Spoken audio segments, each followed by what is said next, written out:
అంతానే ఇంకేం లేదు.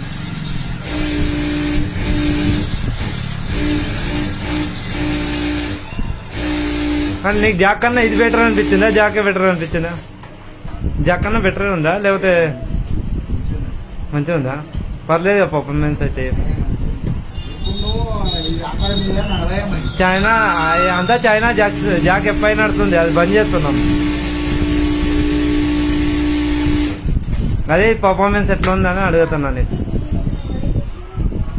కానీ వోల్టేజ్ ప్రాబ్లం ఏం సంబంధం, బోర్డ్ ఇష్యూ మదర్ బోర్డ్ ఉన్నారా ఏం లేదు. అదే ఉల్టా జాక్ పెట్టి లోపల ఏం పార్ట్ ఉన్నప్పుడు ఆ జాక్ ఎట్లా గరం అయ్యంటే టెంపరేచర్ కూడా ఇదైతుంది. దీనికి ఏమో ఇది చేసింది అది అంటే ఇంకా గరం అయ్యంటే కూడా లేదు, దానికి ఏమో ఇది పెట్టింది. అది లగేజ్ మళ్ళా సల్ల చేస్తాయి. పూర్ణ మషిన్ బంద్ చేయండి, ఓకే అది బంద్ చేయండి.